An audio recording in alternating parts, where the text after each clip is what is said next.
right, everybody, we're going to go ahead and get started. My name's Dan Kniezek. I'm on the board of directors here of the Air Carriers Association. I'd like to welcome everybody for our annual convention. Appreciate everybody being here. I want to especially thank our exhibitors.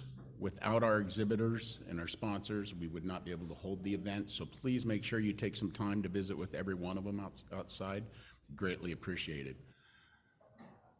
I'm going to be introducing Will Day, our executive director, here in a second. I also want to thank him for putting together, I think, what is a great lineup of speakers over the next 3 days and presentations that we're all going to see.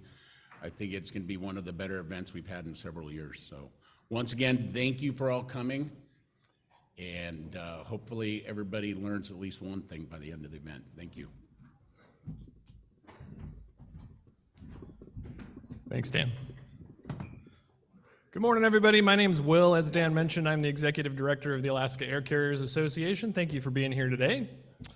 I'm thrilled to kick off our event this morning. We have a long lineup of really interesting topics, I think, over the next 3 days that you might enjoy. So if you haven't had a chance yet and you haven't looked at that schedule, I encourage you to do so. There are some paper copies up at the front as well as online. So if you need help finding that, you can ask any of us. We've got our blue jackets on, or the folks at the front desk can help you out. So thank you so much for being here. I just have a couple of talking points before we get started. In the meantime, coffee and some Danishes, etc., you'll find just outside around the corner and right out this door. Big thank you to Covington Aircraft for that. We appreciate the sponsorship there. So if you see them, please stop by their booth, say thank you for the coffee. Okay, so today we've decided to do something different this year. Every day has a theme, and most of our topics that you'll see during the day itself will correspond with that theme. So today's theme is safety. We held, for the first time in a while, a safety summit yesterday at the Alaska Airlines Regional Headquarters, which was very exciting. We had over 20 different air carriers present, or 20 different folks from air carriers present to talk about safety. So we are finding people in the same room again to discuss common issues, to find common ground, to bring unity essentially to the industry. So very excited about that. I wanted to share that with you today. You'll hear from some of those folks. So without further ado, a couple of other things here.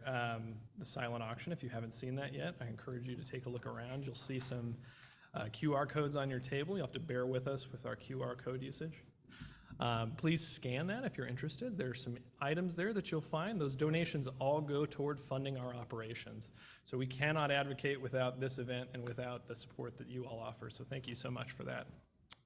That silent auction closes at 1 p.m. on Thursday, and that will be prompt and after the reception dinner, which is on Wednesday.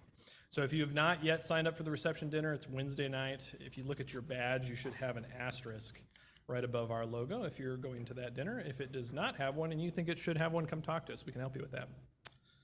Okay, the exhibitors, as Dan mentioned, are in the Lake Spenard room. It is right out this door to the right-hand side. They're also in the pre-function space, which is the space that you all walked through to get here.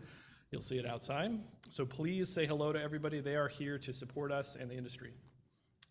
And then the most important, I think, acknowledgement that I need to make right now is to Alaska Airlines. So Alaska Airlines for the past handful of years has been critical in making this event possible.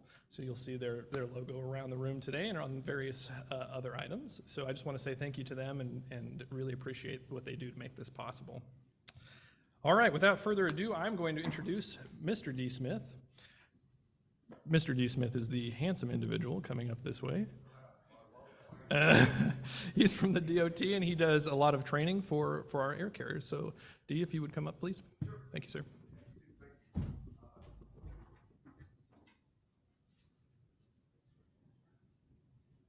Hi everybody, I'm D. Smith. I usually get introduced as the good-looking fella.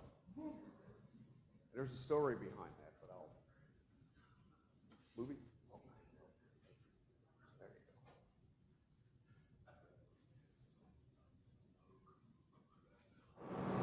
Go. This is Pinky. He's a male cat, domestic short hair. He's available for adoption. He's pet of the week, Placer County Animal Shelter. He's a very loving cat. Hang on to it, please. Oh, here. Pinky. Pinky. Pinky, whoa. Whoa. Well, we got a wildcat on our hands. Pinky, settle down, bud. Careful, Cole. Careful. Why don't I get a catch pole? Somebody got a catch pole. Just set it over. Get a catch pole. Catch off pole to get him? Yeah, because I'm not going to grab him. Oh, dude. Watch it, he's caught up in this. Just disconnect this from the gas.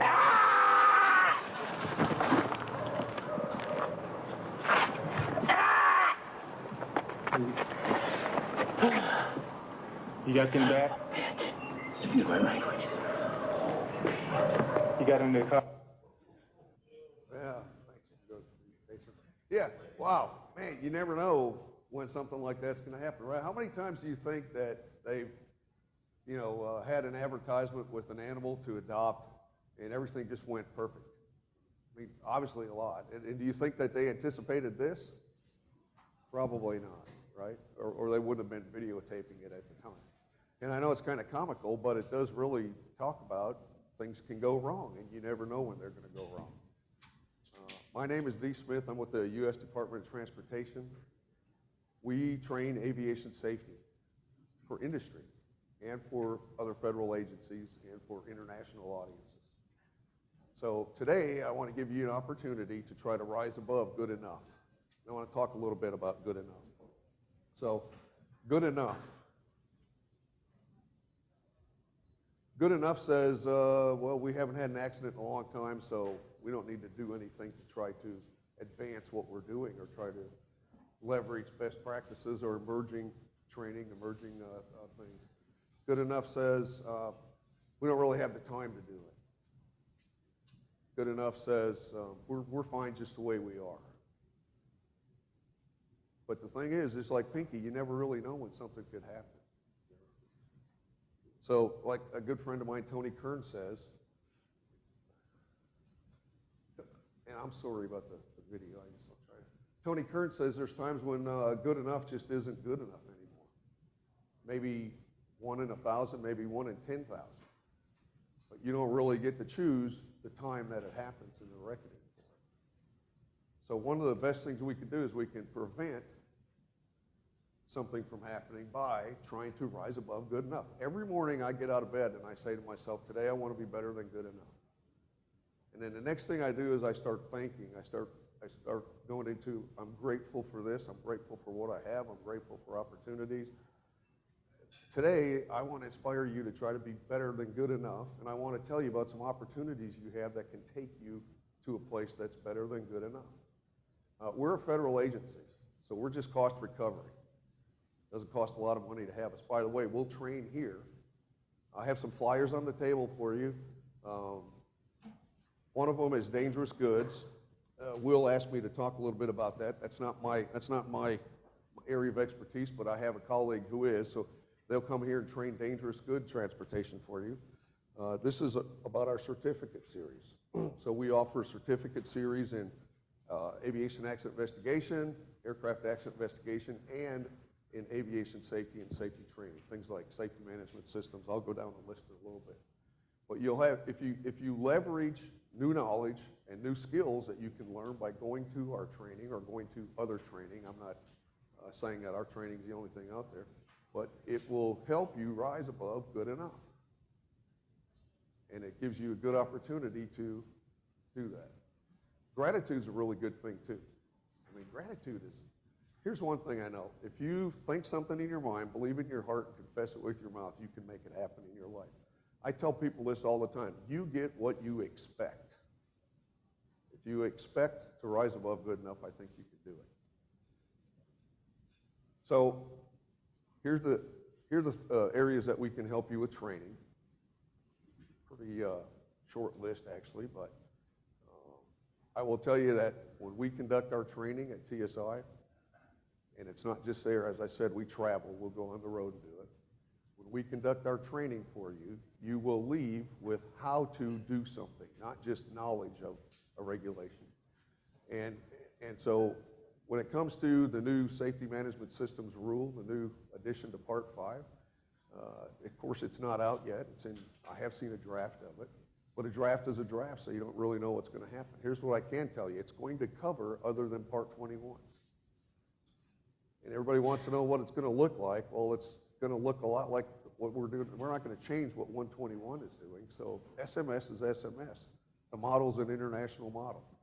4 pillars or 4 components with a couple side additions to it. So it's not going to change. Even if there isn't a rule that covers your organization, I'll tell you, Safety Management Systems is an international standard for aviation operations. And if your organization doesn't embrace it, you will be left behind the rest of the field. So good enough isn't enough. We really need to move above that. One of the things that we do in our SMS program when we train is we help the folks that come put these 2 binders together.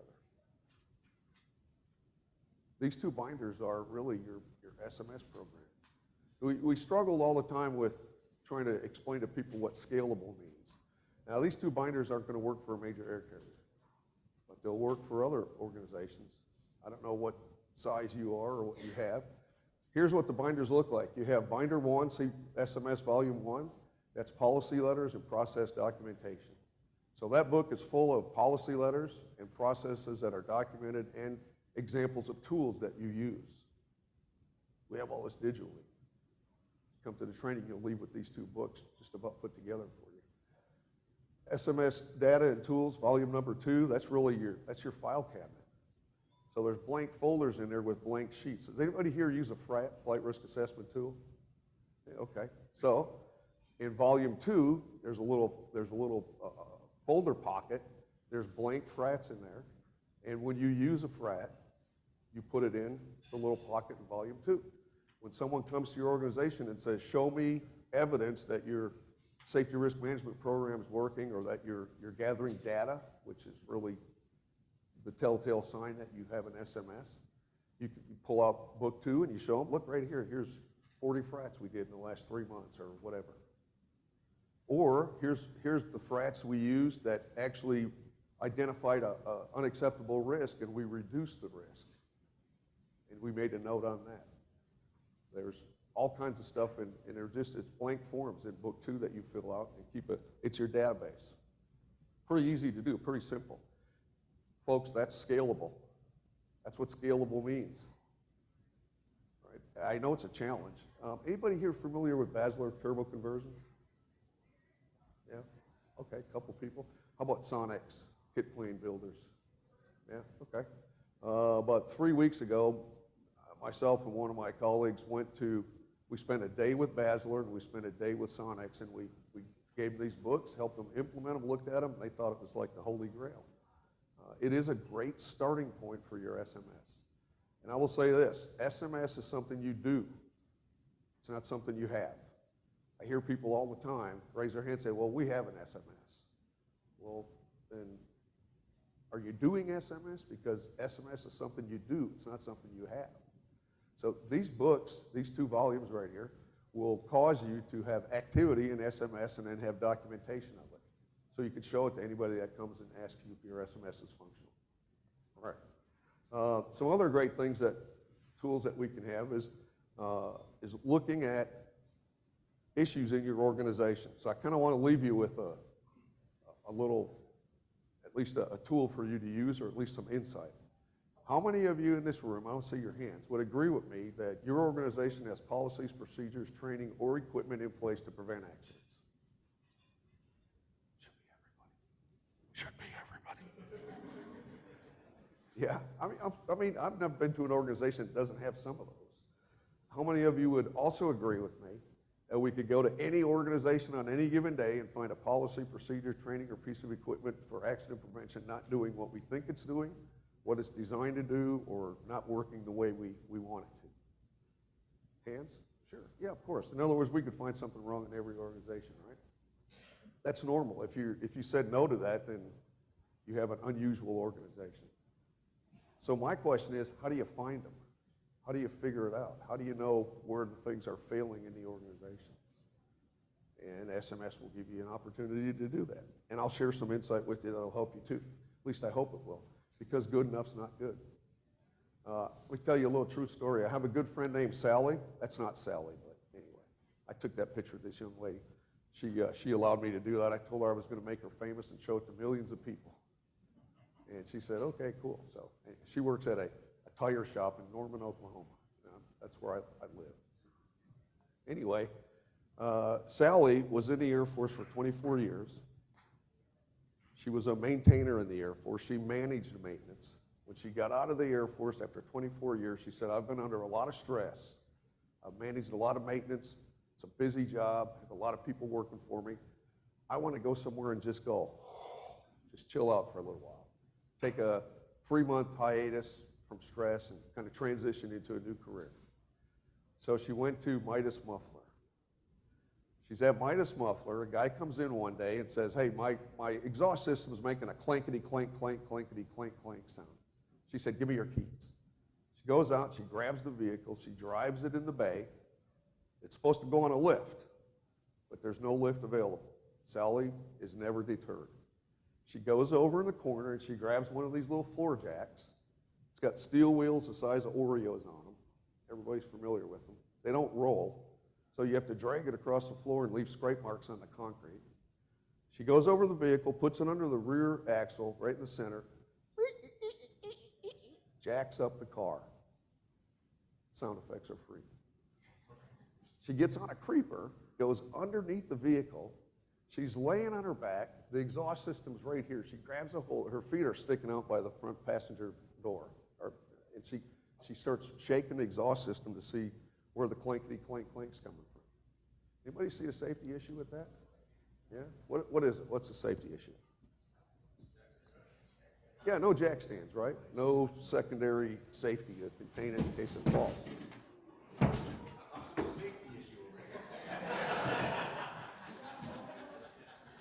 Right on cue, Will. Thank you. That was perfect.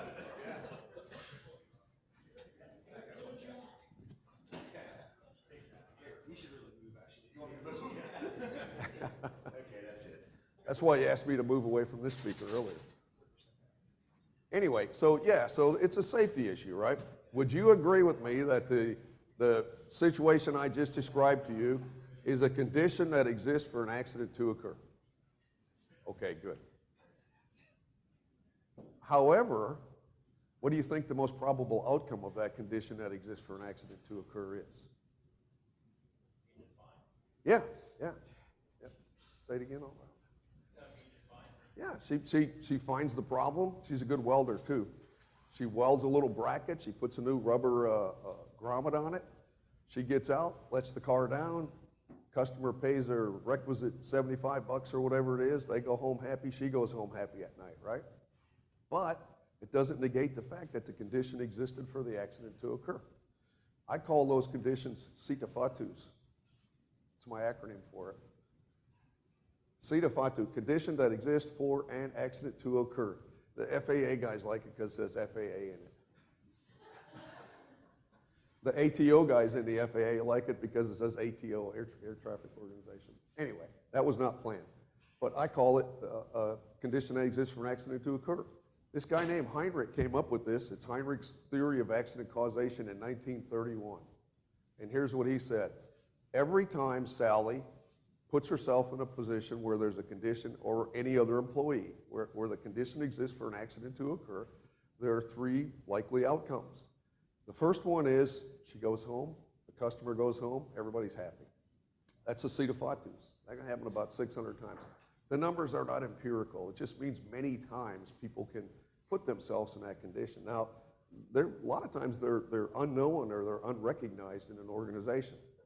59 of the times, let's say the jack fails slowly, Sally realizes it's failing, she pushes herself out, tire lands on her arm, she walks around with her arm in a sling for 8 weeks with a cast on. 1 of the 600 times, the jack fails like that, Sally's killed. We all know about the ones. They get a lot of attention. Sometimes the 59 get a lot of attention. I mean, you see somebody coming into work on, Tuesday morning, and they're on crutches. What happened? I slipped yesterday out on the ramp and fell down and broke my ankle or something. I mean, Those we get some visibility on too. But the CETA FATUs are really our key. I mean, they're there. Remember I said, how many of you would agree that we could find something wrong or a policy, procedure, training, or piece of equipment not doing what you intended it to do in your organization? Those are CETA FATUs. In SMS terminology, we also call it practical drift, if you're familiar with that term. If you're not, then I won't bore you with it. But CETA FATUs, how do we find CETA FATUs? So the CETA FATUs are your predictable data for the next accident or for a potential accident in your organization. If you find them, you can fix them. So how do we find them? How do you discover them? Any ideas? Let me help you. Because good enough's not enough. We have to move beyond. This study was put together by these two guys, Yoshida and Sauchi. I've been showing this slide for 20 years. That's the reason I can pronounce their name. It took me 5 years to figure it out. Anyway, they studied an aviation maintenance organization, and think of these as CETA FATUs. CETA FATUs known to senior management, say CEO level, 4%. Director level, 7%. Supervisors on the floor, 74%. But who knows where they all are? Line employees, they know where they're at. They know where they all are. Well, that should be easy. Let's just ask them to tell us. What stops them from telling you? There's a little disconnect here. What stops them from telling? What stops them from reporting? What stops them from, why would they want to? There has to be a reason they want to, right? What's in it for me? So what stops people from reporting safety issues or safety problems? Or CETA FATUs if they knew that's what they were. Any ideas? There's like the top 5. Yes, sir. Well, I'm just kind of thinking, a lot of times, these are safety issues, but maybe the people working on them don't really worry about it that much. You know, I mean, how many times have you done something, and yeah, this isn't the safest, but it's okay. And I just wonder if that's not a lot of that percentage. Yeah, I've done that. I mean, I've done that in my life. I mean, I can't stand here and tell you I haven't, you know. But I'm aspiring to be better than good enough. But yeah, sure. Oh no, I understand. I agree. Yeah. Sure. Yeah, yeah. That's a great comment. Well, you know, safety management systems, when it was made its debut, came out with a new term that we never used before called safety culture. And one of the things that will help or will foster employee participation is a positive safety culture. So what would stop people from reporting? Well, there's the big 5. I mean, I call them the top 5 or top 4 or 5. One is retribution for reporting. And that could be from peers or from management. Peers are like, great, now they're going to make us change the way we do stuff. You know, so peer pressure could stop. The other is it's really, really difficult to report. You have to do it after your shift. You have to go to a computer, and you have to sit down and spend 30 minutes filling out some form. That's a big one. Anything else? It's a lot easier to say what would stop people from reporting. So here's another big one that people don't think about often. They don't know what a safety issue is. To the gentleman's point back here, they don't know what a safety issue is. They don't see a poor shift turnover as a safety issue. They see it as, it happens all the time. They don't see not having the right tool to do the job as a safety issue, or a tool that's properly calibrated or current calibration as a safety issue, because we do that all the time. They don't see workarounds as safety issues because we do that all the time. My suggestion is you give them a list of safety issues and say, report these things. And then motivate them to report. Somewhere between a handshake and $1 million is a good way to encourage people to report. And believe it or not, a little bit of recognition goes a long way. But it is important. If you wanted to find the CETA FATUs or the policy, procedures, training, and equipment that weren't doing what you wanted them to do, where would you go look? Where do you make your biggest money? The employees, right? So if you don't have a program that encourages employee reporting, and tells them what to report, I think you could be better than good enough if you went back and implemented something like that. It could be very simple. By the way, it's all included in those 2 books I showed you. Okay. Left undiscovered, C to fatus can absolutely be the next accident. I mean, we find them on catastrophic events all the time. Matter of fact, I mean, I can't remember an accident I've been to where there were close calls before the accident happened, and they were sometimes reported, sometimes not. But Heinrich's theory works. Let me contrast gathering information from the number 1 on top, which is the catastrophic event, and from gathering, taking time to put a program in place to gather C to fatus in your organization.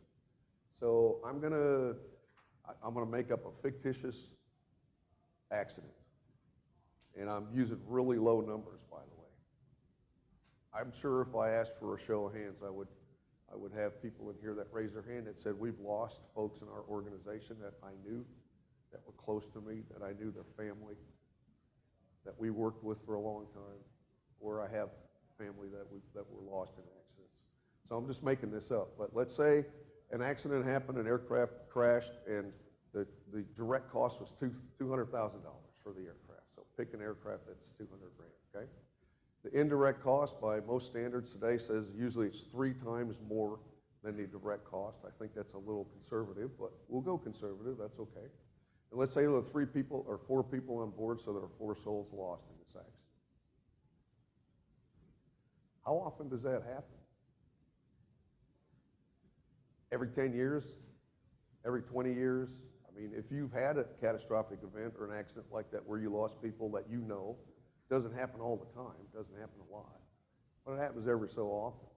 From there, there's an investigation, the second one up, lessons learned, and you might find 3 things that you can do to help prevent a future-like accident. That sound about right? Okay. Let's contrast that with looking at and finding C to fatus, okay? The cost, I'm say $10,000 for materials if you put a program together to go look and hunt for C to fatus. Indirect cost, I don't know. My salary, $150,000. That's not my salary, by the way. I wouldn't work for that much. I'm worth more than that. That's a joke. It's a joke. I'm a federal employee, okay? All right, all right. Yeah, I work for nothing, Bob. Souls lost, you're not going to lose any souls looking for C to fatus, right? You're actually probably going to save people, you know, or stop or correct problems. Lessons learned, let's say we only got 3 in a month. Look at the contrast. So we have every month, really probably every day, we have an opportunity to go look for C to fatus to fix a problem to prevent something from happening at a cost of, I guess, $160,000 if you use my math. Or we could just say, we're good enough. We don't need to have a program like that. So you can wait every 10 years and learn 3 things, but look at the cost. It's a much greater cost. It was about, I don't know, say 15 years ago. I was standing there talking to a friend of mine who was a director of safety for a offshore helicopter operation in the Gulf of Mexico. And he and I were talking about this very thing. And he said, yeah, we need to put a program together.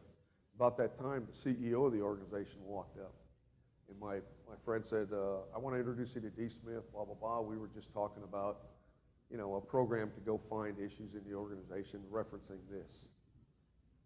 And the CEO said, we don't need to do that. We already have a phone in flight ops that says if there's a problem, pick it up and call somebody.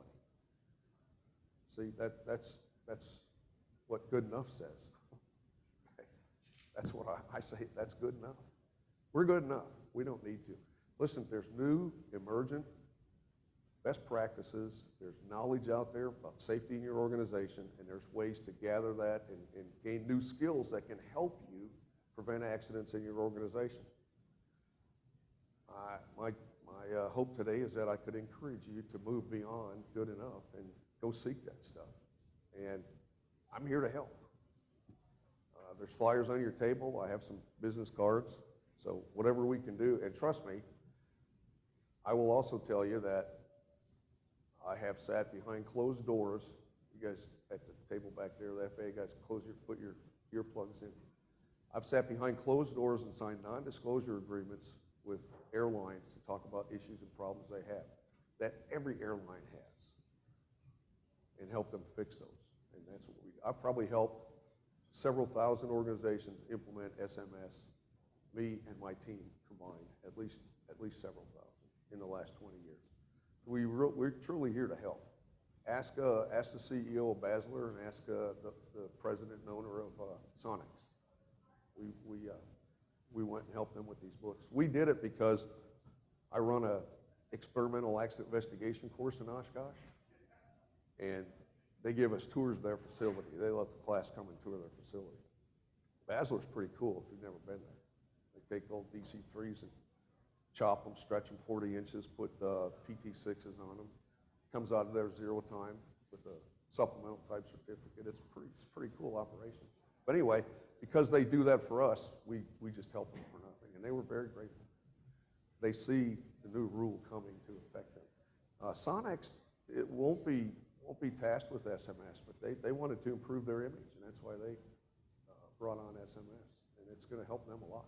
Anyway, if you believe that Cedafatos exist and you want to participate in finding them, and your leaders foster trust where employees will report, then it'll add great value to your safety effort, and you can move way beyond good enough. And my encouragement to you today is to move beyond good enough.